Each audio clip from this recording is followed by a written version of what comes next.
enggak saya rekam ternyata tidak rekaman ya. Baik Bapak Ibu sekalian yang saya hormati, karena yang kemarin itu ada yang minta rekaman, akhirnya saya rekam sendiri. Saya buatkan rekaman kurang lebih setengah jam penjelasan dari pertemuan yang pertama kemarin, mungkin bisa membantu Bapak Ibu yang pada pertemuan kemarin belum sempat hadir. Baik, pada sore hari ini izinkan saya untuk melanjutkan tema yang akan kita bahas atau topik yang akan kita bahas. Ini bahwa setiap hari kita upah untuk melengkapi pengetahuan kita, amalan-amalan kita.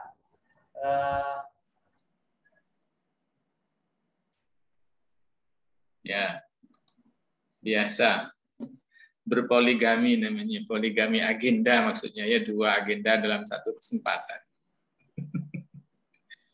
Bapak Ibu sekalian, pada hari ini Senin tanggal 12 September 2022 bertepatan dengan 15 Safar tahun 1444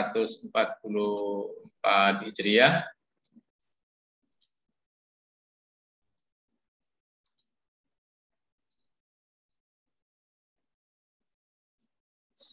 Kalau saya dijadikan co-host, saya bisa bantu ini mute suara-suara. Ya, saya jadikan co-host Pak Sabto ya. Iya. Oke. Ya, kasih. Terima kasih Pak Sabto. Ya, sama-sama.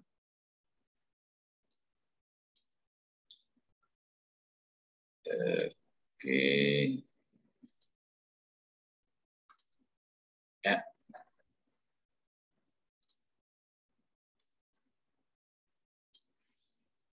Baik, Bapak Ibu sekalian yang saya hormati, pada sore hari ini kita akan melanjutkan pembahasan tentang backward design proses ya. Beberapa hari kemarin sempat berpikir ini pola pembahasannya seperti apa ya? Mau langsung dari awal sampai akhir tapi global, nanti didalemin gitu ya, atau dibahas bagian per bagian tapi lebih detail sedikit gitu pelan-pelan. Akhirnya saya memutuskan membahasnya bagian sedikit demi sedikit, tapi agak detail sedikit begitu. Mungkin nanti kalau kurang detail kita bincangkan lagi di pertemuan yang akan datang. Sehingga pada kesempatan sore hari ini nanti akan fokus pada proses yang pertama. Nah, Bapak Ibu sekalian yang saya hormati dan sahabat pendidikan yang saya muliakan, bahwa di dalam proses menyusun backward design sebagai satu model pengembangan proses pembelajaran, pengembangan kurikulum, mungkin nanti ke depan kalau kita perluas bisa dalam desain sistem manajemen mutu ya, kita ambil substansinya. Maka stage yang pertama seperti kemarin sudah saya sampaikan yaitu identify, design, research. Bagaimana kita merumuskan, bagaimana kita mengidentifikasi, bagaimana kita menuliskan, mungkin menetapkan, menyepakati begitu ya, hal-hal yang ingin dicapai. Ya, bagaimana kita memperjelas destinasi atau tujuan akhir yang akan kita raih, yang akan kita capai, yang ingin disampaikan kepada anak-anak kita atau yang ingin dibekalkan kepada anak-anak kita khususnya kalau dalam proses pembelajaran. Nah, yang menarik menurut saya dalam backward design ini dia konsisten ketika merancang tujuan, merancang capaian, merancang keinginan apa yang harusnya ingin dicapai, langsung dikaitkan dengan bagaimana nanti proses asesmennya dan bukti-bukti apa yang akan bisa ditunjukkan untuk bisa memperjelas bahwa kompetensi, pengetahuan, keterampilan, sikap, atau sistem, capaian, proses yang telah ditetapkan atau telah dipilih itu sudah tercapai atau belum. Ya, sebelum merancang aktivitas apa yang akan dilakukan. Nanti kita akan bahas lebih detail tentang bagaimana mengidentifikasi hasil atau capaian atau keinginan yang akan diperoleh melalui 3 bagian penting ya. Yang pertama tentang enduring understanding, bagaimana kita nanti mempertimbangkan atau memikirkan pemahaman yang mendalam ya, pemahaman yang kokoh begitu ya, pemahaman yang kokoh. Nanti kita akan bahas ya tentang bagaimana kita memilih capaian yang nanti itu kita yakini sebagai salah satu aspek yang akan menjadi pemahaman yang mendalam bagi anak-anak didik kita ya. Yang kedua, bagaimana kita nanti mengembangkan essential question ya, pertanyaan-pertanyaan yang esensial sebagai salah satu cara untuk menetapkan tujuan akhir ya, sebagai salah satu cara untuk melakukan identifikasi hasil yang diinginkan. Yang ketiga, dengan memilih ya beberapa pengetahuan dan keterampilan yang dianggap wajar ya, dianggap layak untuk dimiliki oleh anak-anak didik kita. Dan step yang pertama ini nanti saya singgung juga sedikit sebagai satu gambaran kaitannya dengan masalah asesmennya nanti ya. Bagaimana dengan asesmennya? Kalau enduring understanding nanti sebaiknya asesmennya itu modelnya seperti apa? Kalau essential question atau kalau pertanyaan yang esensial, artinya kalau pemahaman yang dikembangkan dari pertanyaan-pertanyaan yang esensial atau pengetahuan dan skill yang dipilih itu nanti performance assessment-nya kira-kira seperti apa. Nah, Bapak Ibu sekalian, mungkin nanti di waktu berikutnya kita akan perdalam masalah assessment, akan dikembangkan nanti dilanjutkan dengan perencanaan, bagaimana membuat perencanaan untuk mendapatkan pengalaman belajar bagi siswa dan bagaimana aktivitas pembelajaran itu akan kita lakukan. Ini untuk mereview saja sedikit ya Bapak Ibu sekalian yang saya yakin ini hal yang sudah sering kita baca, sering kita alami, sering kita gunakan ya selama ini dalam proses pembelajaran, bahwa dulu kita menggunakan domain kognitif itu apa yang dikembangkan oleh Bloom ya, yang lahir pada tahun 1956. Ini sudah dicetuskan 5 tahun 1956.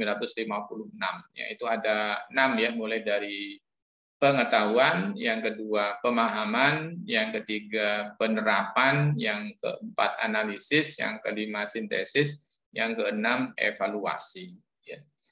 Dan di tahun 2001 taksonomi Bloom ini mengalami penyempurnaan ya, perubahan. Ada 2 perubahan penting yang perlu kita cermati, karena kalau saya lihat di beberapa referensi itu kadang masih campur ya, masih belum konsisten. Yang pertama perubahannya, kalau dulu domain kognitifnya itu 6 itu disajikan dalam bentuk nouns, dalam bentuk kata benda ya, seperti pengetahuan, ini kata benda ya, pemahaman ya, penerapan ya, ini kalau dalam bahasa ada akhiran an itu biasanya menjadi kata benda ya, analisis, sintesis dan evaluasi. Tapi sekarang domain kognitif ini disajikan dalam bentuk kata benda ya. Jadi remember, mengingat, memahami, mengaplikasi ya, atau menerapkan ya, aplikasi ya, yang ini aplikasi, melakukan analisis, melakukan evaluasi, dan membuat ya, atau mencipta ya, atau mencipta. Itu yang pertama perbaikan atau perubahannya. Yang kedua yaitu ada susunan yang berubah ya, kalau dulu evaluasi itu ada di puncak, sekarang evaluasi itu ada di level 5 dan di puncaknya adalah create atau mencipta ya, atau membuat. Kalau dulu sintesis, sekarang create itu mencipta, sehingga tema tentang kreativitas sekarang memang sedang dibutuhkan, terutama menghadapi situasi perubahan dunia pendidikan yang luar biasa cepatnya. Ini untuk mereview saja Bapak Ibu sekalian, bahwa kenapa ini saya review, karena nanti di backward design kita akan membahas hal-hal yang berkaitan dengan understanding, ya, tentang pemahaman. Di dalam konsep backward design, ya,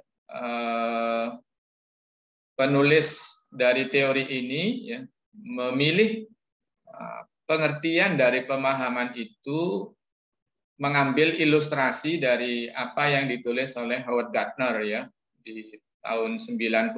Walaupun tidak sama persis, tetapi substansinya lebih memilih kepada apa yang diungkapkan oleh Howard Gardner, bukan tidak sama seperti apa yang disampaikan oleh Bloom, ya.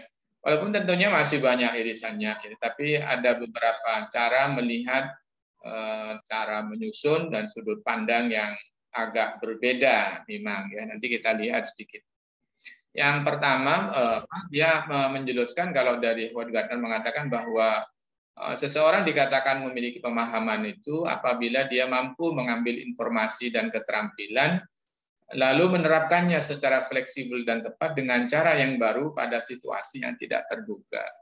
Jadi seseorang yang belajar tentang ilmu pengetahuan dan keterampilan itu dikatakan memahami kalau dia bisa memanfaatkannya dalam kehidupan, dalam situasi yang tak terduga, ya, dengan cara-cara baru. Ini tentunya memiliki bobot yang lebih tinggi. Kalau di taksonomi Bloom, bahwa pemahaman itu masih berada pada level yang kedua atau kita mengenal C2, ya. Kalau dalam kategori order thinking itu C2 pemahaman yang dimaksud oleh Bloom itu berada pada lower, ya, lower thinking skill. Bukan pada high order thinking skill, ya, tapi dia pada level yang rendah. Tetapi di dalam backward design pemahaman ini tidak seperti itu, karena makna atau penjelasan pemahamannya seperti yang saya ungkapkan. Jadi luar biasa jauh berbeda, ya. Nah, kalau kita lihat lalu di backward design, ya, ini memiliki 6 aspek. Jadi seseorang dikatakan memahami oleh Wikin dan Tick ini ada 6 aspek pemahaman. Yang pertama, seseorang dikatakan memahami jika dia bisa explanation, bisa menjelaskan, ya, menjelaskan. Ini beberapa pilihan kata-kata kunci daripada kemampuan menjelaskan, ya, mendeskripsikan ide dengan bahasa sendiri, ya. Kalau di pemahaman di Bloom biasanya definisi apa itu baku, ya, biasanya. Kalau ini lebih leluasa, lebih luas, ya, dengan menggunakan bahasa sendiri, membangun hubungan antar topik.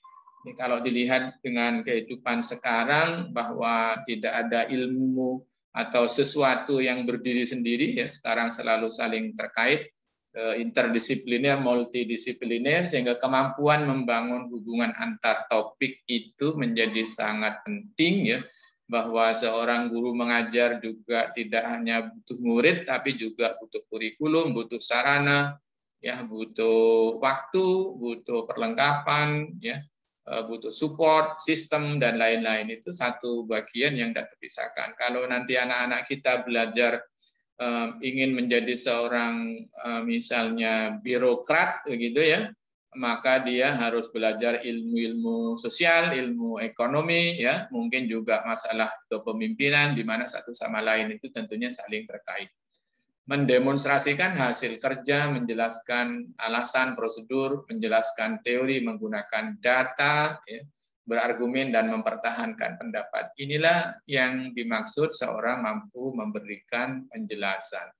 Bapak Ibu sekalian dan sahabat pendidikan yang saya hormati, kalau kita lihat beberapa contoh kata kunci yang ada di bagian pertama ini, kita sudah bisa membayangkan bahwa asesmennya tentunya ini bukan pencil and paper test, ya, tes pilihan ganda. Rasanya memang sudah kurang sesuai, ya. Dari sini sudah bisa terlihat. Misalnya menjelaskan sebuah teori menggunakan data.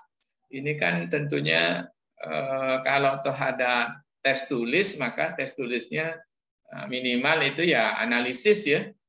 menganalisis atau menjelaskan. Ini kan menjelaskan ada data begitu ya, sebuah teori didukung oleh data, ini tentunya menjadi lebih kompleks ya, menjadi lebih tinggi kualitasnya. Jadi menjelaskan saja itu bukan hanya mengungkapkan kembali teori yang ada, bukan hanya mengungkapkan kembali teori yang ada. Makanya di sini digandeng menjelaskan teori menggunakan data.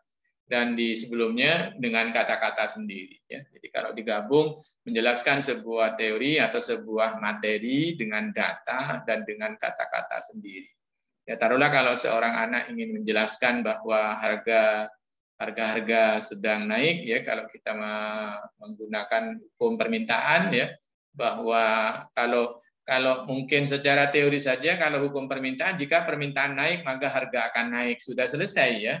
Itu berarti ya mengungkapkan teori secara tekstual ya, tetapi tidak menggunakan data. Mungkin kalau yang diinginkan dari penjelasan ini tentunya lalu bisa menyajikan data-data, misalnya harga telur dari bulan kemarin berapa, sekarang berapa, misalnya ya. Mungkin harga sekarang ongkos transportasi misalnya ya, ongkos bus ya juga naik ya. Saya hari pekan kemarin naik bus, di jendela bus ditulisi harga atau ongkos bus naik sejak tanggal 1 September misalnya. Ini data-data. Nah, ini kan harus memiliki banyak modal, tacit knowledge ya, pengetahuan pengetahuan prasyarat ya, untuk bisa menjelaskan ini dengan data-data. Ya, mungkin bisa menjelaskan dengan data-data.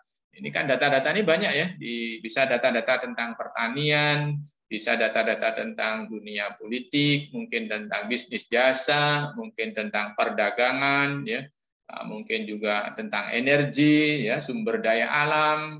Nah, ini kan macam-macam. Ya. Nah, bagaimana seorang guru mampu mengeksplorasi kemampuan anak-anak muridnya, bagaimana mampu memberikan satu ilustrasi sehingga anak-anak ini nanti memiliki satu atau kemampuan untuk menjelaskan dengan data-data yang cukup, ya, data-data yang cukup. Itu satu. Yang kedua, interpretasi. Bapak Ibu sekalian, sahabat pendidikan yang saya hormati, di sini diberikan beberapa contoh ya, interpretasi, menerjemahkan cerita, karya seni, situasi. Interpretasi berarti memaknai sebuah ide, ya, perasaan atau sebuah hasil karya dari satu media ke media, dapat membuat analogi, anekdot, model, melihat makna dari apa yang telah dipelajari. Ini memang ini ilustrasinya ini lebih kepada bahasa ya, tetapi Bapak Ibu sekalian sebenarnya interpretasi ini banyak sekali. Kalau misalnya kita menyajikan satu data ya dalam bentuk tabel, maka tentunya kemampuan interpretasi setiap anak akan berbeda-beda. Kemampuan menginterpretasi satu fakta, satu informasi, ya, ini menjadi satu hal yang sangat penting ya. Misalnya kalau kita melihat di depan sekolah kita ada daun dari tumbuhan yang sedang layu, begitu ya. Mungkin anak-anak juga bisa membuat interpretasi. Tentunya interpretasi pasti tidak bisa berdiri sendirian ya, tetapi salah satu pemahaman yang harus ini dia bisa membuat satu interpretasi tentang daun layu misalnya ya.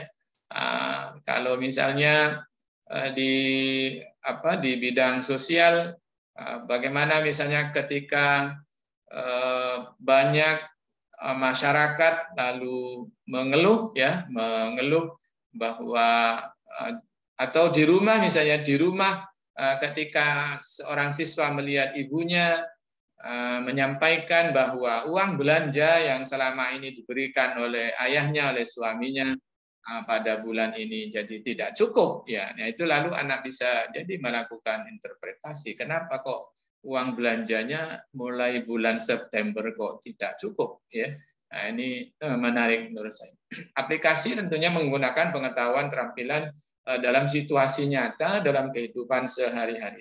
Bapak Ibu sekalian yang saya hormati, dan ini sangatlah berbeda ya situasi nyata ini dengan situasi yang dianggap nyata gitu. Kalau menurut saya sebagian dari kita para guru kadang-kadang situasi nyata itu nyata dalam soal gitu ya, tetapi tidak nyata dalam kehidupan. Ya mungkin kalau dicari-cari ada gitu ya. Sehingga saya kadang menggunakan satu istilah dalam situasi nyata itu harus faktual dan aktual. Ya gitu ya. Faktual berarti itu ada ya, memang ada faktanya, tapi aktual itu ya kekinian ya, baru saja terjadi gitu. Agar apa? Agar situasi nyata yang kita pilih itu betul-betul dekat dengan kehidupan anak-anak didik kita. Ketika seseorang mampu menggunakan pengetahuan konsepnya dalam situasi yang faktual dan aktual, ya itulah salah satu bentuk dari pemahaman itu sendiri. Memang kalau didalami sedikit, aplikasi ini ada dua sebenarnya ya. Yang pertama, aplikasi ilmu pengetahuan, keterampilan dan pemahaman itu dalam kehidupan nyata untuk menyelesaikan masalah. Tetapi sebenarnya juga ada aplikasi dari ilmu pengetahuan itu semuanya di dalam ilmu itu sendiri ya, untuk pengembangan ilmu itu sendiri. Misalnya penemuan-penemuan dalam bidang ilmu pengetahuan itu juga didasarkan kepada ilmu pengetahuan sebelumnya ya, sehingga itu juga bisa dilakukan, tapi tentunya itu mungkin di tingkat perguruan tinggi. Membangun satu perspektif, Bapak Ibu sekalian dan sahabat pendidikan yang saya hormati, membangun perspektif yang berbeda, sudut pandang yang berbeda, melihat dari sisi lain ya, apa yang dia pelajari, apa yang dia amati, serta melihat gambaran besarnya ya, gambaran besarnya. Taruhlah sekarang misalnya sudah sering muncul di beberapa daerah di Indonesia khususnya ini sudah turun hujan ya, sudah turun hujan, bahkan di beberapa daerah sudah ada banjir ya, ada banjir. Mungkin kalau secara umum sekarang memang sudah bulan September ya, kalau kita belajar tentang perubahan musim, nah ini sekarang sudah saatnya atau sudah masa peralihan awal dari musim kemarau ke musim hujan ya, memang itu. Barangkali ada sudut pandang lain ya, yang lebih luas misalnya. Oh ternyata sekarang secara global ya ada perubahan iklim, ada situasi di mana iklim di dunia ini sudah tidak stabil seperti zaman dahulu, sehingga hujan mungkin turun tidak setertib ketika iklim di alam secara keseluruhan ini masih stabil. Nah, ini sehingga menyebabkan hujan ini mungkin bisa datang lebih awal ya, karena perubahan iklim yang ekstrim ya, perubahan iklim yang tidak menentu misalnya. Nah, ini berarti kan membangun satu sudut pandang lain. Misalnya kok dari awal kok hujan sudah banjir misalnya ya. Karena banyak hal ya, kalau zaman dahulu ilmu pengetahuan yang umumnya diberikan disampaikan kalau hutan gundul maka ketika air itu hujan tidak ada yang menahan ya, di hutan-hutan tidak ada daun-daun sehingga dia langsung mengalir ke bawah menjadi air banjir. Tapi sekarang mungkin bukan hanya hutan yang gundul, tetapi resapan-resapan di sawah juga banyak yang berganti fungsi menjadi perumahan, menjadi rumah. Mungkin juga selokan-selokan yang dulunya lebar ya sekarang mengalami penyempitan-penyempitan, sehingga membahas fenomena banjir, hujan dan banjir ini tentunya bisa dikembangkan dengan berbagai macam perspektif, karena memang ke depan berbagai macam perspektif ini menjadi satu hal yang sangat penting untuk dikembangkan. Sahabat pendidikan, Bapak Ibu sekalian yang saya hormati, empati ini menarik ya, karena di dalam taksonomi Bloom tidak ada aspek yang melibatkan rasa ya. Kalau ini kan melibatkan rasa, menaruh diri sendiri atau menaruh diri di posisi orang lain, merasakan emosi yang dialami oleh pihak lain. Misalnya kalau tadi saya mengilustrasikan contoh banjir, lalu muncul rasa empati, satu perasaan bagaimana nasib ya, bagaimana kesulitan yang dialami oleh masyarakat yang sedang mengalami musibah banjir misalnya ya. lalu bagaimana tanggung jawab pemerintah daerah misalnya ya, betapa berat ya menjadi pimpinan atau kepala daerah ketika daerahnya itu mengalami musibah banjir. Misalnya bagaimana para pedagang-pedagang yang ada di pinggir-pinggir jalan ya, misalnya ketika jalan tersebut tergenang air karena banjir dan lain-lain misalnya. Ini hal yang menarik menurut saya karena di sini rasa empati atau rasa ini menjadi satu kesatuan dari aspek pemahaman. Kalau di taksonomi Bloom memang hal seperti ini tidak muncul secara eksplisit, tapi dia muncul di domain sikap ya secara terpisah. Yang berikutnya pengenalan diri atau self knowledge yang memahami diri sendiri dan yang menjadi kekuatan yang perlu dikembangkan, apa yang menjadi area area yang perlu dikembangkan serta proses pikir tadi secara internal. Kalau saya kembali kepada contoh tentang banjir tadi, mungkin nanti kita akan menemukan siswa yang lalu lebih tertarik mengembangkan sisi sosialnya, ya sehingga dia berpikir bagaimana mengumpulkan bantuan bagi mereka yang terkena banjir, ya karena ternyata self knowledge-nya dia atau yang ada di dalam ini istilah lainnya tacit knowledge dia yang sudah ada dalam benak, dalam pikirannya, dalam mentalnya itu adalah nilai-nilai sosial atau pengetahuan sosialnya lebih kuat sehingga yang ada dalam pikirannya dia mungkin akan mendirikan sekolah darurat misalnya, akan menyediakan selimut mungkin untuk mereka, mungkin akan mengadakan pengobatan atau penyuluhan kesehatan dan kegiatan-kegiatan sosial lainnya. Tetapi bagi anak-anak yang memiliki potensi atau kekuatan pada dirinya itu pada aspek saintisnya misalnya, sains dan matematiknya, mungkin dia lalu berpikir, oh kalau begitu bagaimana agar dari mana air ini mengalir, lalu bagaimana air ini bisa kita bendung, mungkin kita belokkan begitu ya, air ini lewat lewat selokan mana saja, lewat sungai mana saja begitu ya. Lalu bagaimana daya tampung sungai, bagaimana mungkin memperluas sungai, mengeruk sungai, kedalaman sungai, mungkin begitu ya. Mungkin begitu. Anak-anak yang memiliki kekuatan dirinya itu pada bidang sains. Mungkin anak-anak matematik menghitung berapa jumlah kerugian masyarakat, berapa jumlah kerugian pemerintah, atau sebaliknya berapa modal yang dibutuhkan oleh pemerintah, oleh masyarakat untuk melakukan recovery, baik untuk pangan, untuk kesehatan, untuk kegiatan sosial, untuk rumah, dan lain-lain. Misalnya untuk pertanian, ya berapa kerugian yang terjadi. Begitu. Nah ini Bapak Ibu sekalian dan sahabat pendidikan yang saya hormati, tentunya hal-hal seperti ini, kalau terus dikembangkan, maka proses pendidikan anak-anak kita akan menjadi sangat kaya. Ya. Menarik sekali. Kalau ada yang mau bertanya, silakan bertanya, tidak harus nunggu waktunya nanti. Kita rileks saja.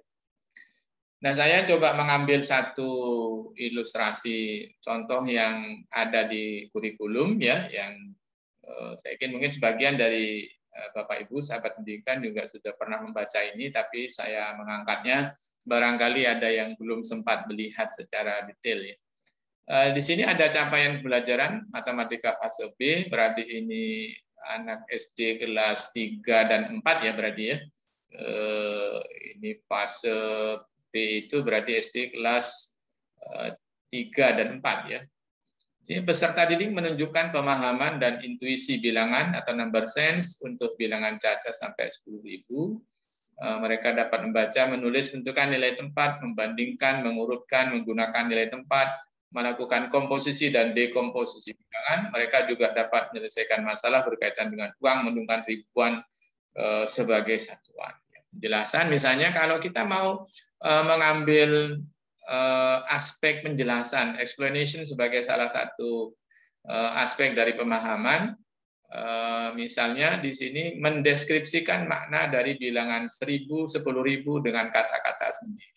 Jadi 10.000 itu apa sih 10.000 itu kan bisa mengaitkan dengan nilai tempat, mengurutkan dan membandingkan bilangan 10.000 ya, dia bisa menjelaskan bahwa 10.000 itu uang satu lembar yang warnanya agak keunguan ya misalnya, atau 2 lembar uang 5.000-an ya misalnya. Uang 10.000 kalau dia mengambil contoh uang misalnya, kalau 10.000 itu misalnya dia ambil satu jarak, misalnya jarak 10.000 kilometer itu dari Surabaya sampai Jakarta bolak-balik, misalnya berapa kali itu? 10 kali mungkin ya, karena Surabaya Jakarta itu 750 kilo, mungkin dia sering naik kereta misalnya, atau hal-hal lain ya, bagaimana dia mendeskripsikan makna bilangan 10.000. Atau mungkin dia karena senang di Calistung, 10.000 itu dia 5.000 ditambah 5.000 ya, atau yang lain. Mengaitkan dengan nilai tempat ya, nilai ini berarti ada puluh ribuan misalnya, atau mengurutkan, membandingkan dengan bilangan. Ini juga hal-hal yang menggambarkan bagaimana dia bisa menjelaskan. Kalau kita lihat pada kata kunci yang tadi ada di depan itu, yaitu menggunakan kata-kata sendiri ya, menggunakan kata-kata sendiri. Itu satu ya, menjelaskan. Jadi menjelaskan 10.000 bilangan 10.000 sebagai konsep bilangan kaitannya dengan bilangan-bilangan lain ya, mengurutkan, membandingkan, mungkin juga menjumlahkan, mengurangi ya. Atau menjelaskan bilangan 10.000 itu dikaitkan dengan kehidupan nyata ya, kehidupan nyata. Baik. Yang kedua interpretasi ya, interpretasi di sini mengambil contoh menerjemahkan makna 10.000 menggunakan gambar ya, mungkin gambar. Misalnya satu batang mewakili 1.000, berarti 10.000 berarti ada 10 batang misalnya ya. Atau berupa lingkaran begitu misalnya, satu lingkaran mewakili 5.000, berarti 10.000 ada 2 lingkaran. Bapak Ibu membuat interpretasi semacam ini dalam proses pendidikan di kita di Indonesia memang agak kurang ya, agak kurang. Lebih banyak hanya fokus kepada angka-angka, tetapi kurang bisa diinterpretasikan ke dalam banyak hal ya. Bisa diinterpretasikan melalui ini, di sini gambar ya, mungkin juga bisa melalui satu benda nyata ya, benda nyata misalnya dengan orang ya, jadi satu orang mewakili 1.000, berarti kalau 10.000 berarti ada 10 orang. Ini juga penting untuk kita perluas karena nanti nilai-nilai pengetahuan ini ya akan mengokohkan pemahaman anak-anak kita ketika anak-anak kita mampu membuat interpretasi yang beragam ya, membuat interpretasi yang beragam, tidak hanya dengan satu cara. Yang ketiga, aplikasi menggunakan 10.000 memecahkan masalah kehidupan nyata, misalnya berbelanja ya, atau pinjam meminjam misalnya ya, juga boleh, atau mungkin ya mungkin bersedekah ya, kalau anak-anak kita mungkin bersedekah misalnya, atau menabung misalnya, juga dikaitkan dengan kehidupan nyata. Dan bilangan 10.000 ini kalau di dalam kehidupan nyata tidak hanya berupa uang ya, tetapi juga bisa berupa jumlah sesuatu ya, jumlah sesuatu. Misalnya ya tadi jumlah barang ya di dalam satu gudang ya, mungkin kalau anak-anak di kota ya misalnya jumlah barang di dalam satu gudang. Kalau anak di desa misalnya 10.000 itu luas tanah misalnya ya, atau mungkin padi ya, padi yang dipanen misalnya dapat 10.000 kilo misalnya. Ini harus kita perluas ya, aplikasinya itu tidak hanya uang, bahwa karena 10.000 ini kalau dalam konsep matematik dia kan kosong arti, maksudnya dia tidak punya makna. 10.000 apa, tergantung kita mau bawa kemana. 10.000 rupiah, 10.000 kambing, 10.000 kilogram, 10.000 kilometer ya misalnya, 10.000 liter, 10.000 botol aqua misalnya ya, apalagi bermacam-macam, 10.000 harga pertalite per liter 10.000 misalnya, apalagi banyak ya, menabung setiap hari 10.000 misalnya, dan lain-lain ya. Jadi ini aplikasi sekali lagi tidak hanya berupa uang, bilangan itu bisa berupa macam-macam. Karena makna pemahaman kontekstualisasi bilangan 10.000 itu bisa di banyak kehidupan. Yang berikut perspektif menemukan berbagai cara berbeda untuk mendapatkan nilai 10.000 ya. Jadi perspektif sebenarnya ini juga kalau menjelaskan ini berarti 10.000 itu bisa 5.000 ditambah 5.000, bisa 1.000, 1.000, 1.000, 10 kali, ya bisa 10-nya 1.000 kali misalnya, macam-macam. Tetapi tidak hanya itu, menurut saya ini karena memang salah satu contoh saja, membangun perspektif 10.000 ini tadi kan 10.000 cenderung perspektif keuangan, ya mungkin juga perspektif jumlah barang, perspektif berat benda, perspektif jarak, ya jadi banyak sekali ya perspektif yang bisa kita bangun. Ini menjadi salah satu saja ya perspektif nilai uang. Baik, itu tentang pemahaman ya di dalam teorinya backward design yang berbeda sama sekali dengan ini belum. Ada kan, ayo.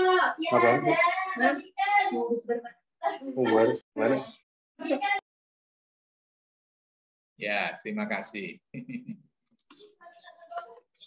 Baik, sahabat pendidikan, Bapak Ibu sekalian yang saya hormati, kita ada pertanyaan sampai sini? Ada pertanyaan sampai sini? Belum ada? Kalau belum ada, saya lanjut ya ke backward design proses state pertama ya, tahap 1 yaitu identify desired result, bagaimana kita mengidentifikasi hasil-hasil yang diinginkan. Ini kalau dilihat di teks aslinya itu memang result ya pakai S, ada S-nya, memang hasil-hasil ya, hasil-hasil. Banyak yang diinginkan biasanya. Yang diinginkan itu banyak, tidak satu biasanya. Ada 3 ya, ada 3. Bagaimana kita menentukan? Ini kan yang akan kita lakukan itu bagaimana kita menentukan hasil-hasil akhir yang ingin dicapai. Nah, sahabat pendidikan Bapak Ibu, hasil akhir ini pun juga masih mengandung pemahaman yang beragam atau kita bisa memilih yang dimaksud akhir itu apa, gitu ya. Kalau di kurikulum Merdeka, akhir itu sekarang kan akhir fase, ya fase A, fase B, fase C. Kalau fase A berarti di kelas 2 SD, ya nanti ujung akhirnya fase B berarti di kelas 4, nanti fase C-nya di kelas 6 ya. Kalau SMP fase D berarti ya mulai dari kelas 7, kelas 8, kelas 9. Jadi fase-fase ini juga yang dimaksud dengan akhir itu juga beragam ya. Tapi kalau kita melihat kurikulum ya, kalau kita melihat kurikulum berarti yang paling akhir itu ya di desain kurikulum Merdeka itu ya profil pelajar Pancasila gitu ya. Kalau secara konsep ya di profil pelajar Pancasila.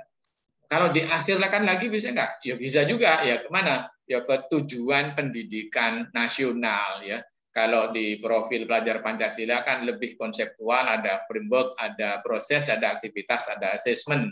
Tapi kalau sudah ke tujuan pendidikan nasional itu kan sudah lebih luas lagi. Jadi sahabat pendidikan Bapak Ibu yang saya hormati, ini pun juga harus kita pilih ya nanti ya. Jadi akhirnya itu akhir kapan gitu. Dan tentunya menurut saya itu adalah sesuatu yang boleh-boleh saja kita pilihkan. Ya tentunya biasanya kita kalau melihat slide yang pertemuan 1 kemarin, kalau kita kata Stephen Covey, kita mulai dari akhir, ya akhir itu akhir dari satuan pendidikan ya. Jadi akhir dari SD itu apa, akhir dari SMP apa, akhir dari SMA apa gitu ya. Kalau mau dibuat bagian-bagiannya juga boleh. Jadi yang pertama enduring understanding, essential question ya, membuat pertanyaan yang esensial. Yang ketiga knowledge and skill. Nanti kita lihat. Bapak Ibu sekalian, sahabat pendidikan, ternyata kalau ditulis biasa kan jadinya ya seperti ini tampilannya. Tampilannya ya seperti ini ya, poin-poin begini kan seakan-akan kan tidak, kurang memberikan makna. Tapi kalau di teori aslinya itu ternyata bentuknya seperti ini. Jadi enduring understanding ini menjadi yang paling dalam gitu ya, sesuai dengan namanya ya, endure ini kan yang mendalam, yang kokoh, yang tahan lama begitu ya.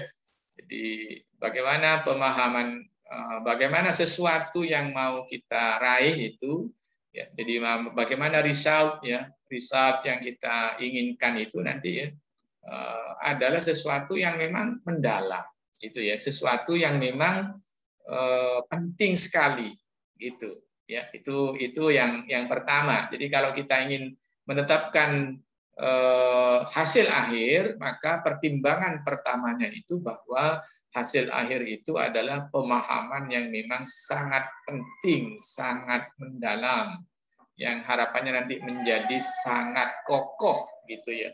Itu yang pertama. Taruhlah ini ya, mungkin hampir di semua negara ya, mungkin saya mau kasih contoh aja pelan-pelan. Kalau hampir di semua negara, calistung itu sesuatu yang kalau menurut saya termasuk enduring understanding ya. Itu adalah pemahaman yang sangat mendalam, dibutuhkan. Kalau sekarang mungkin ada istilah literasi ya, literasi itu adalah satu kebutuhan yang sangat penting. Artinya hampir semua negara menyepakati bahwa itu adalah sesuatu yang harus dicapai dari satu proses pendidikan gitu. Nah, itu contoh enduring understanding ya. Kalau di lingkungan sekolah Islam misalnya, secara umum penekanan pada pendidikan akhlak misalnya ya, atau pendidikan sholat itu termasuk enduring understanding. Artinya itu hal yang kalau tidak ada itu gitu ya, ya seperti sia-sia kita melakukan proses pendidikan. Atau mungkin sekarang hampir semua sekolah Islam misalnya juga ini ya mengadakan atau ya mengadakan pembelajaran Al-Qur'an ya. Jadi meyakini memilih pembelajaran Al-Qur'an atau setiap lulusan anak-anak kita itu harus bisa membaca dengan baik ya, dengan tartil, bahkan bukan hanya itu memiliki kebiasaan. Itulah enduring understanding. Jadi kalau kita mau menetapkan tujuan akhir, memilih tujuan akhir, maka harus kita pikirkan betul ya bahwa tujuan akhir yang kita pilih itu memang sesuatu yang sangat penting ya, yang sangat mendalam pengaruhnya terhadap kehidupan anak-anak ya, sangat besar dampaknya. Ini adalah satu ide besar yang akan mempengaruhi banyak hal dalam kehidupan. Yang kedua, important to know and do. Jadi ini nanti kaitannya sama esensial biasanya, esensial. Jadi apa hal-hal yang harusnya diketahui oleh siswa, apa hal-hal yang layaknya, apa hal-hal yang sangat penting ya. Jadi kalau misalnya tadi calistung itu ya, maka hal-hal yang sangat penting itu kan ya membaca dasar ya, terus ya listungnya itu kan ya kalau diringkaskan pipolondo ya, jadi berhitung yang dimaksud itu kan ya penjumlahan, pengurangan, perkalian dan pembagian gitu ya. Itu kan yang walaupun belajar lebih banyak itu ya, tapi ya itulah yang important to know and do. Jadi bahwa jangan sampai menjumlah, mengurangi, mengalihkan dan membagi itu tidak menguasai dengan baik ya. Ya sekarang ditingkatkan menjadi literasi numerasi atau literasi matematik, ada juga menyebut bagian lain tentang numerasi ya. Jadi itu dianggap sesuatu yang important to know. Jadi bagaimana kalau di dalam literasi itu kan ada bagaimana menyelesaikan masalah ya, bagaimana membuat satu analisa begitu, itu hal-hal yang penting. Terus yang ketiga, word being familiar with ini adalah pengetahuan atau sesuatu kalau yang ingin dicapai itu yang memang sewajarnya itu dimiliki gitu ya. Kalau ini kan suatu yang sangat dalam gitu ya, sangat penting, di ide besar gitu ya, big size idea. Kalau ini itu satu yang penting gitu ya, yang penting. Kalau ini sesuatu yang layaknya memang dimiliki oleh anak-anak kita ya. Jadi misalnya ya pengetahuan tentang Indonesia secara keseluruhan misalnya ya, kalau ini misalnya pengetahuan tentang tata bahasa misalnya ya yang baik misalnya, ini adalah sesuatu yang memang harusnya layaknya dipahami oleh siswa.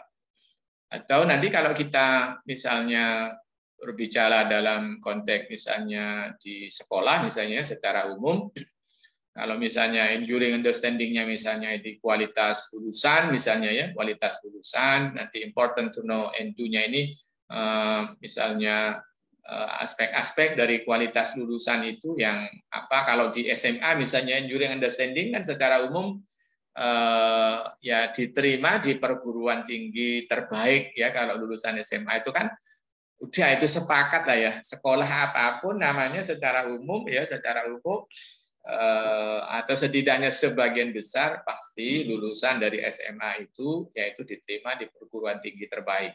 Apakah negeri atau swasta itu masalah pilihan, tetapi begitu enduring understanding-nya. Tapi important to know in dunia mungkin bisa macam-macam. Ada sekolah yang nambahinya dengan kemampuan bahasa Inggris, mungkin ada tentang aspek kepribadian, misalnya ya, ada tentang teknologi macam-macam ya.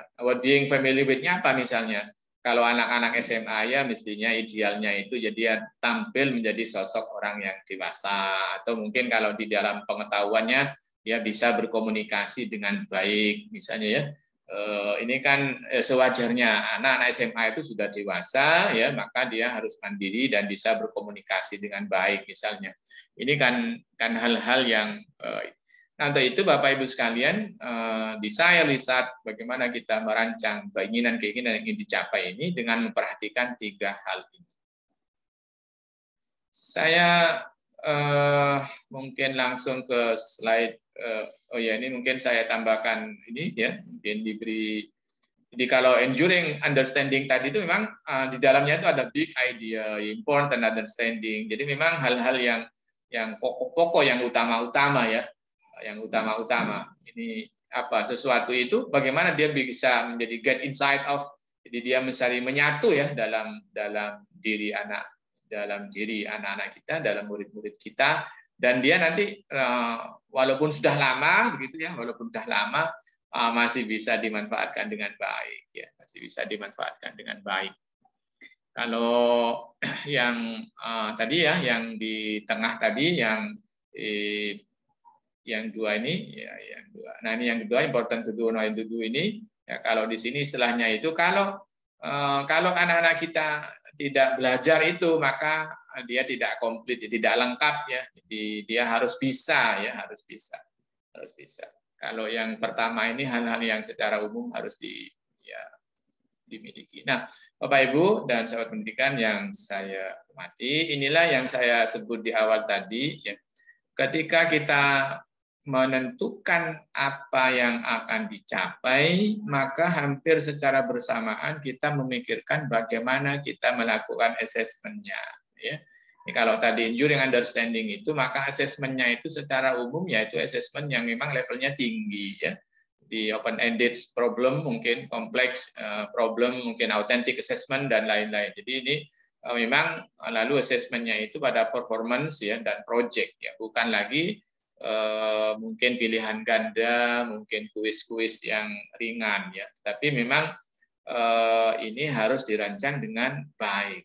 Dan inilah Bapak Ibu sekalian dan sahabat pendidikan yang saya hormati. Kan kadang-kadang atau selama ini kita kalau menulis perencanaan pembelajaran, walaupun kita di awal itu menulis tujuan pembelajaran atau misalnya membaca, memahami CP/TP, tetapi memang saya sendiri atau mungkin kita kadang lemah di dalam merencanakan assessment. Karena biasanya assessment-nya itu ya ditaruh di belakang biasanya ya, ditaruh di belakang. Backward design tidak demikian. Ya, setelah merancang hasil yang ingin diperoleh ya tadi yang sudah kita bahas itu, maka kita langsung merancang assessment-nya. Ya. Assessment-nya apa yang model assessment apa yang cocok, karena nanti apa yang ingin kita capai dan model assessment yang akan kita pilih itulah nanti yang akan menentukan aktivitas pembelajaran. Nah, itulah nanti yang akan menentukan pengalaman belajar yang harus diberikan oleh seorang guru kepada muridnya. Dan disinilah salah satu kunci ya bahwa backward design ini akan meningkatkan efektivitas proses pembelajaran jika kita, saya, Bapak Ibu, sahabat pendidikan semuanya konsisten ya merancang ini dengan baik. Ya, konsisten merancang ini dengan baik.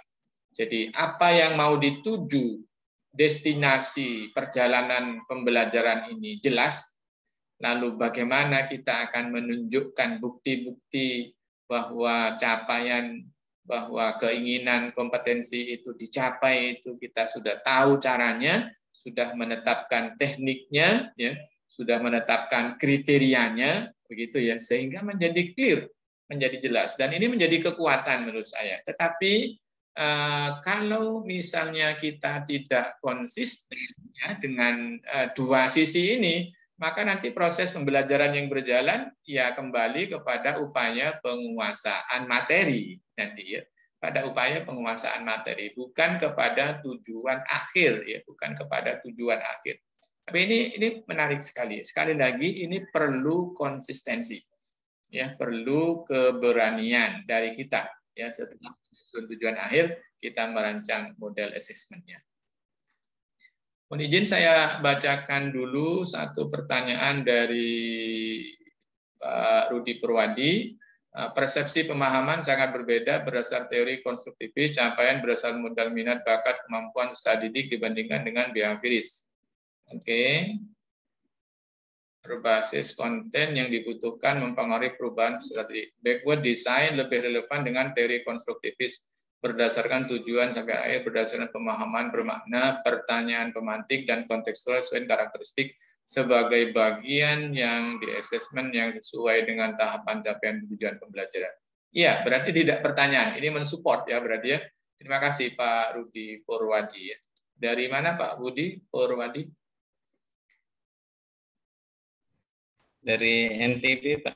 Oh ya, terima kasih. Ya betul ya. Jadi betul sekali. Memang backward design lebih dekat ya dengan konstruktivis, baik yang Piaget maupun yang Vygotsky ya, yang sosial maupun yang individu. Betul sekali. Karena ini berangkatnya dari ujungnya ya, dari ujungnya lalu ditarik ke belakang. Gitu. Ada yang raisen, silakan tadi ada raisen. Satu orang silakan. Mohon izin bertanya, Ustaz. Ya, silakan diperkenalkan nama dan asalnya. Saya Lukman dari Bogor, mohon izin bertanya terkait dengan understanding. Bagaimana cara kemudian ketika, jadi sebenarnya ada beberapa pendapat ya tentang hal ini. Nah, ada salah satu pendapat yang sebenarnya backward design ini yang bisa digunakan adalah framework-nya saja, gitu ya. Framework-nya saja. Kemudian bagaimana ketika kemudian ini dikombinasikan dengan pola atau dari belum revise ya. Nah, ataukah memang benar-benar nggak bisa diintegrasikan karena memang kalau dilihat dari sudut pandang teori konstruktivisme atau behaviorisme itu berbeda gitu, atau memang sebenarnya bisa dikolaborasikan, minimal framework-nya saja yang dipakai gitu, jadi nggak utuh sampai ke mana, sampai ke si method of understanding-nya, yang digunakan hanya backward design-nya saja gitu misalkan gitu. Ini gimana Ustaz penjelasannya? Ya baik, terima kasih. Menarik sekali Bapak Ibu sekalian, sahabat pendidikan yang saya hormati. Combine itu sebenarnya menjadi karakteristik hampir semua aktivitas kita dalam pembelajaran ya, hampir-hampir sebenarnya kita tidak pernah menjalankan hal itu secara tunggal ya, secara umum ya, biasanya selalu ada combine. Kelebihannya combine memang dirasakan akan lebih fleksibel ya, mungkin lebih sesuai dengan minat daripada guru, mungkin juga lebih sesuai dengan konteks lingkungan dan kebutuhan sekolah, karena pada umumnya seseorang melakukan combine itu setelah melakukan analisa ya, melakukan memperhatikan, mencermati, oh ini kok begini, ini kok begitu, yang ini kurang pas saya ganti dengan ini, begitu ya. Itu memang sesuatu yang wajar ya. dalam tesis saya dulu, saya ketika S2 itu saya mengcombine dua teori ya dalam konstruktivis yang saya ramu menjadi satu begitu ya. Lalu saya munculkan istilahnya waktu itu saya munculkan makhluk baru gitu. Saya munculkan makhluk baru. Makhluk baru itu makhluk kombinasi dari teori yang pertama yang dikeluarkan oleh Dubinsky ya tentang aksi, proses, objek dan skema. Yang kedua dari Oldham ya tentang 5 tahapan dalam proses konsep itu ya lalu digabungkan gitu. Karena itu boleh-boleh saja ya, boleh-boleh saja. Tetapi tentunya Bapak Ibu sekalian dan pendidikan yang saya hormati, pada dasarnya setiap teori yang ada ini memiliki landasan-landasan yang mungkin 2 tingkat di dalamnya yang tidak diungkapkan kadang-kadang di dalam buku-buku yang ada atau di dalam, apalagi kalau sekedar PPT ya. PPT itu biasanya mereka punya rujukan-rujukan riset ya, punya pijakan-pijakan teori yang dalam, bahkan sampai ke tataran filosofisnya begitu. Artinya apa? Satu teori itu sebenarnya satu yang baku yang harus kita kuasai sampai agak dalam begitu. Agar apa? Agar maksud dan tujuan dari setiap bagian itu bisa kita pahami dengan benar, sehingga nanti kalau kita mengcombine, maka combine-nya itu bisa enak gitu ya, enak, benar secara ilmiah, bisa dipertanggungjawabkan, mungkin secara praktis implementasinya juga mudah dilakukan begitu ya. Ini yang harus hati-hati. Tetapi memang di zaman sekarang kadang-kadang disiplin terlalu tinggi terhadap struktur ilmu itu ada yang tidak menyukai ya, sehingga cepat ya lebih baik gitu ya, cepat lebih baik. Tadi barusan ada juga penyamaan persepsi para fasilitator. Saya lihat konsep-konsep yang dikembangkan oleh kementerian ya di dalam kurikulum Merdeka ini juga mengalami penyesuaian. Bahkan CP yang menjadi ujung dari hal yang ingin dicapai di bawahnya profil pelajar Pancasila juga mengalami penyesuaian dari waktu ke waktu. Diagnostik tes yang dulu ditetapkan sebagai salah satu bagian dari kurikulum Merdeka, sekarang istilah diagnostik tesnya diganti ya, karena banyak guru memahami bahwa diagnostik tes itu hanya bisa dilakukan oleh seorang psikolog, padahal tidak demikian misalnya. Jadi kombinasi baik perubahan dan kombinasi itu sangat mungkin. Tapi sekali lagi harus hati-hati ya agar jangan salah nyampurkan gitu ya, jangan salah nyampurkan begitu. Berikutnya, bagaimana memilih bagiannya? Memilih bagiannya tentunya yang paling utama mengambil bagian yang paling relevan. Memang sengaja saya, karena kita sama-sama belajar, menyampaikan ini agak runtut gitu dari tadi saya di awal sudah sampaikan bahwa saya memilih pendekatan sedikit yang kita diskusikan tetapi lebih detail gitu, tidak dari awal ke belakang tapi global. Tapi ini satu bagian yang kita diskusikan, saya paparkan tapi lebih detail gitu. Nanti hal-hal yang mungkin lebih detail lagi, sebagian barangkali nanti saya juga akan share melalui rekaman yang akan saya upload di YouTube, mungkin ya di channel YouTube, nanti Bapak Ibu dan sahabat pendidikan bisa mengikuti di sana atau juga bisa belajar secara mandiri. Jadi itu boleh-boleh saja. Gitu. Baik, ada lagi yang mau ditanya atau ada pendapat lain, sharing mungkin, silakan, terbuka saja kita ya. Ustaz masih mau bertanya, boleh Ustaz? Boleh, silakan, boleh.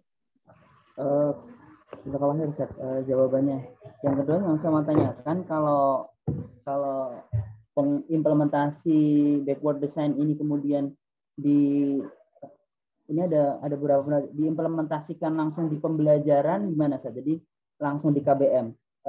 Pada dasarnya kan memang kalau itu dilakukan di CP ya Ustaz ya, di akhir ya. Nah, kalau pada pembelajaran itu seperti apa saat adaptasi dan sebagainya? Jadi cukup di satu sesi misalkan dan sebagainya. Ya ini pertanyaan ini memang belum sampai ke sana. Nanti ada ininya. Kalau di desain aslinya itu ada template-nya ya. Jadi template-nya bagaimana merancang desain risetnya untuk satu mata pelajaran atau antar mata pelajaran begitu, lalu bagaimana menyusun asesmennya. Jadi misalnya taruhlah kita mengajar, nah saya matematik ya, mungkin mengajar matematik begitu ya, kita sudah menetapkan capaian akhir yang ingin kita raih. Misalnya beberapa bagian kan kalau kita lihat di dalam pembelajaran matematik itu kan sebenarnya tujuan belajar matematik kan bukan hanya masalah berhitung ya, tapi juga masalah bernalar, masalah komunikasi, masalah problem solving ya. Itu kan menjadi bagian dari tujuan pembelajaran matematik yang diakui oleh seluruh dunia ya. Itu misalnya kalau sudah ditetapkan, maka kita bisa merancang model assessment-nya ya, model assessment. Sehingga nanti desain pembelajarannya atau learning experience-nya, kegiatan atau pengalaman belajar dan instruction-nya, kegiatan pembelajarannya bisa dirancang berdasarkan itu. Jadi menurut saya nanti ketika melancang aktivitas atau langkah-langkah pembelajaran akan kita fokus kepada tujuannya yang mau dicapai itu, kompetensi yang mau dicapai itu. Ya, pemahaman kalau menggunakan teori pemahaman backward design, pemahaman yang mau menjadi fokus di akhir itu adalah apa? Misalnya tadi kan ada 6 itu ya. Apa 6-6-nya atau 4? Nah, kalau 4 itu berarti nanti kalau kita lihat di sini 4 itu ada di bagian mana di sini? Itu ya, ada di bagian mana?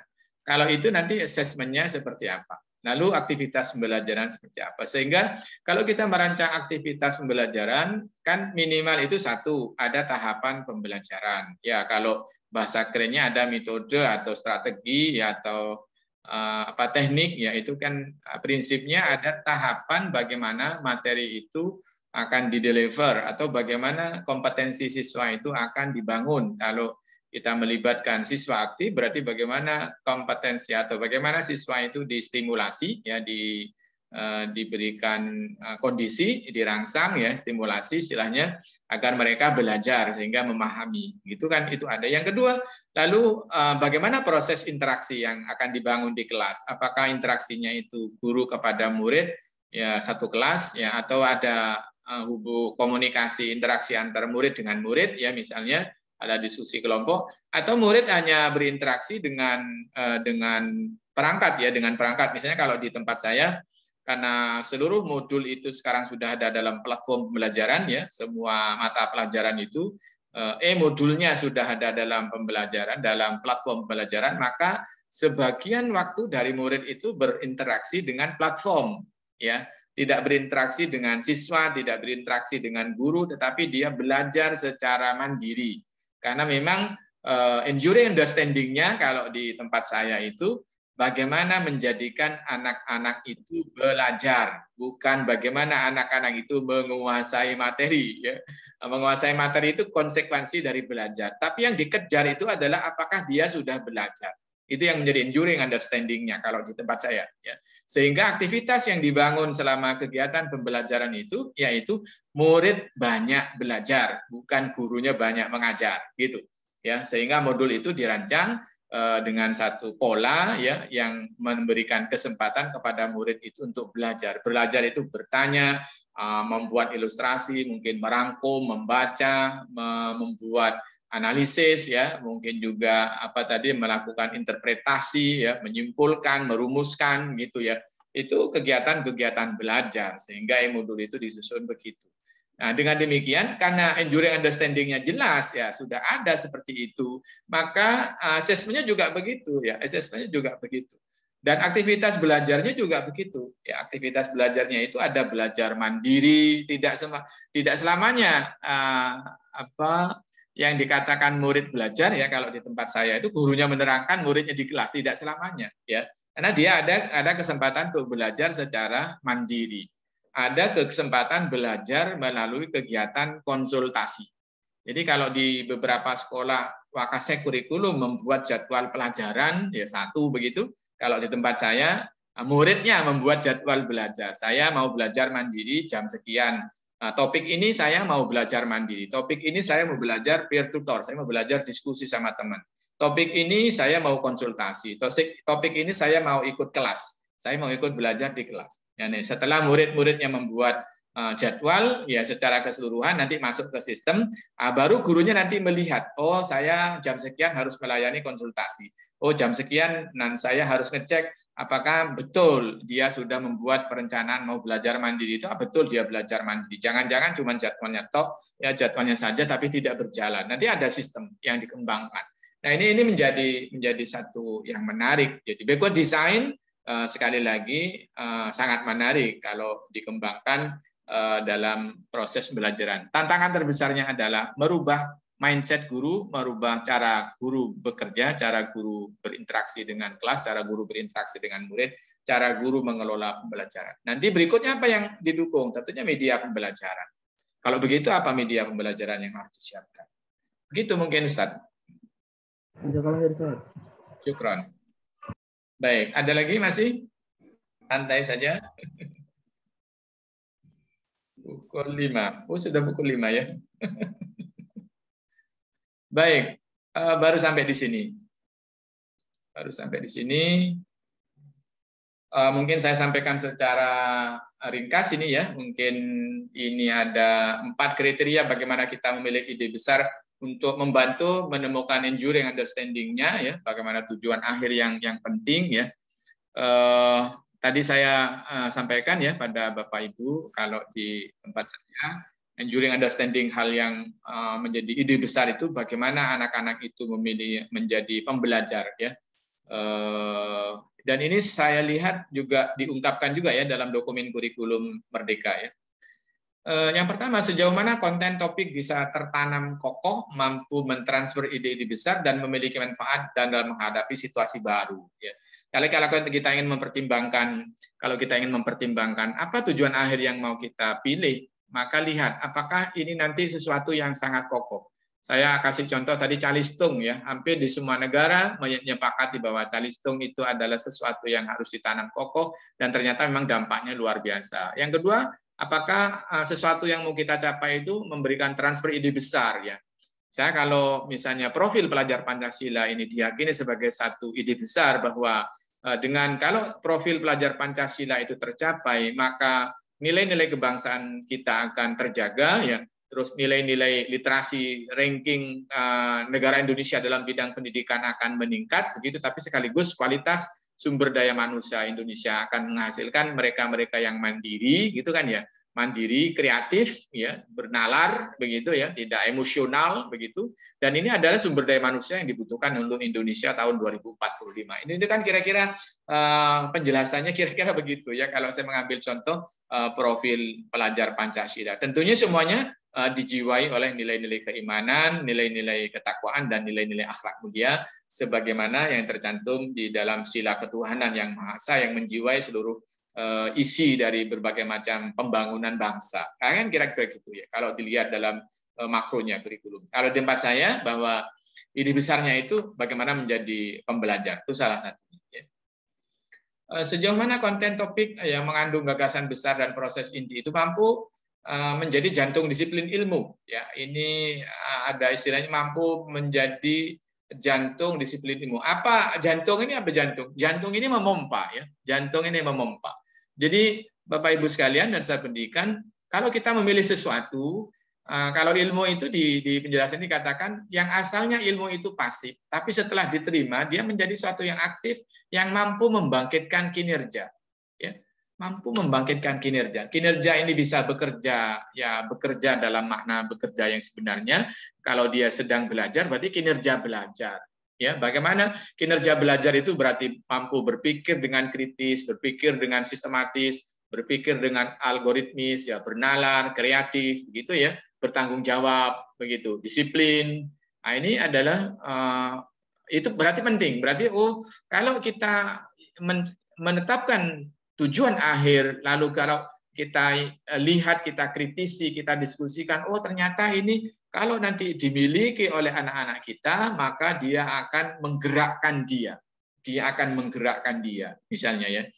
Kalau saya ambil contoh di profil pelajar Pancasila, misalnya gotong royong.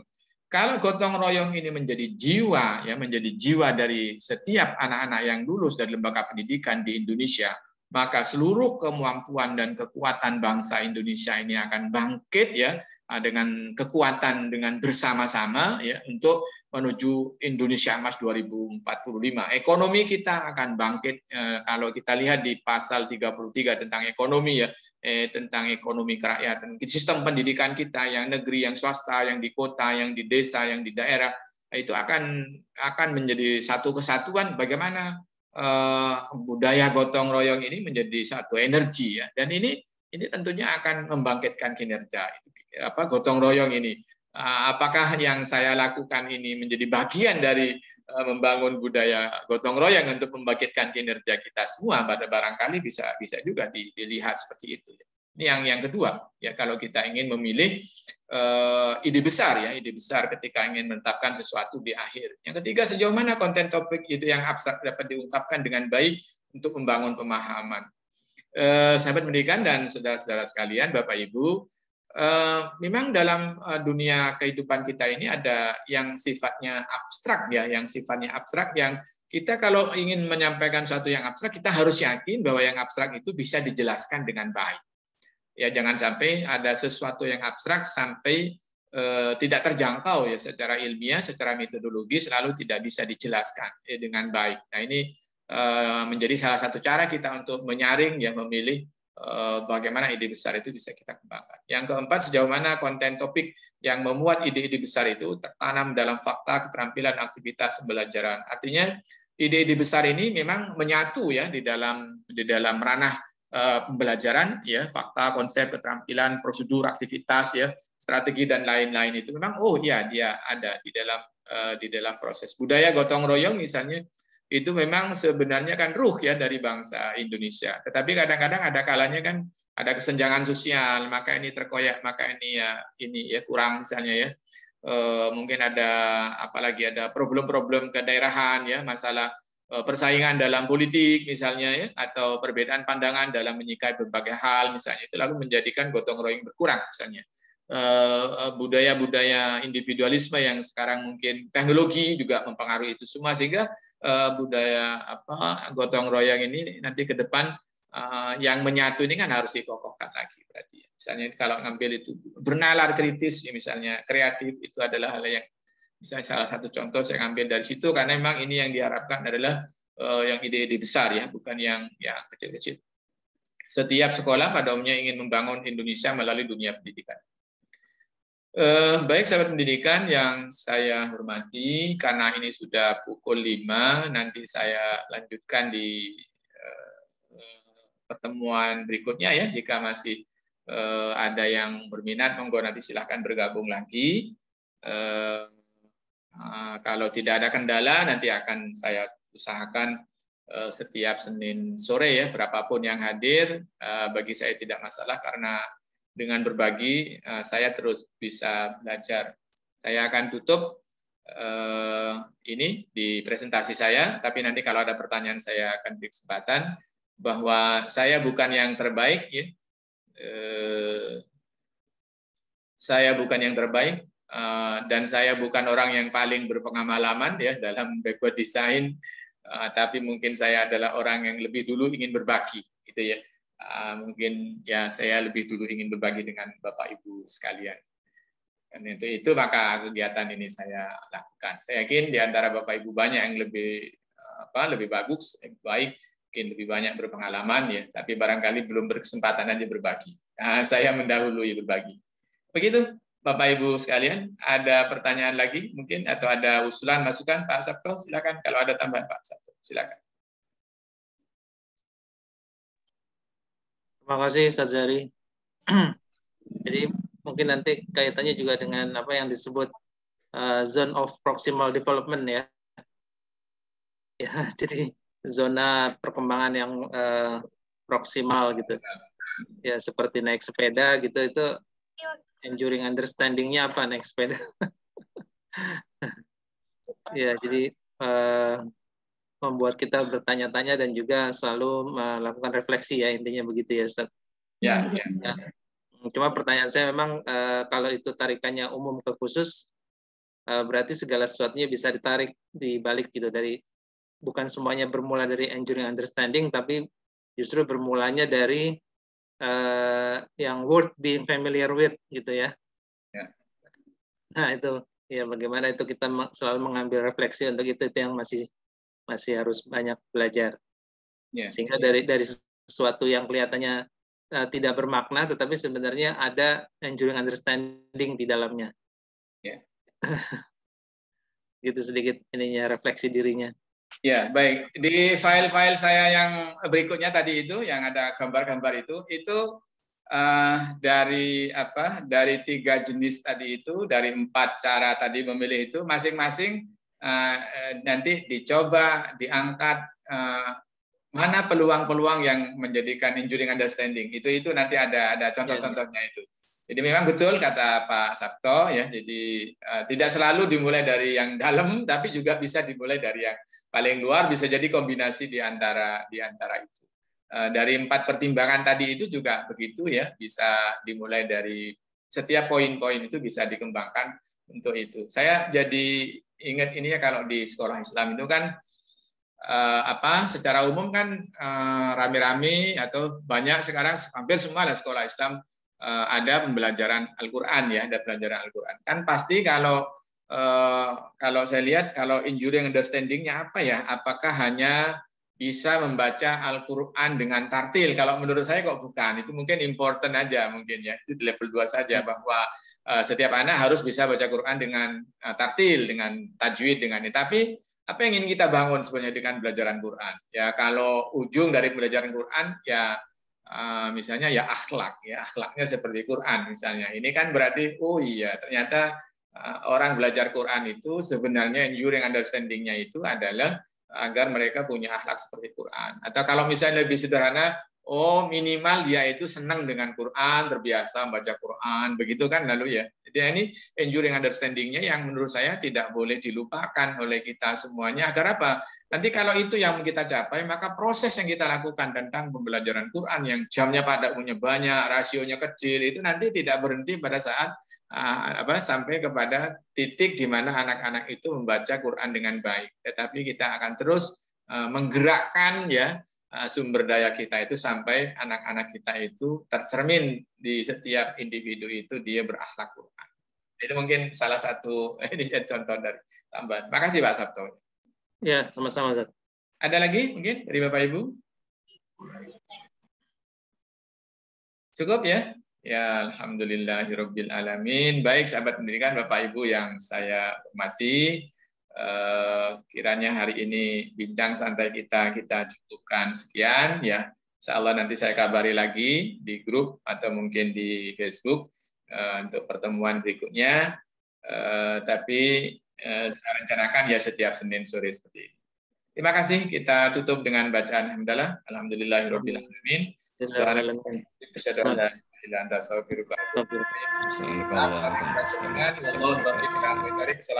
warahmatullahi wabarakatuh. Terima kasih. Terima kasih. Terima kasih banyak Ustadz. Sama-sama Ibu. Oke, monggo Bu Nurul.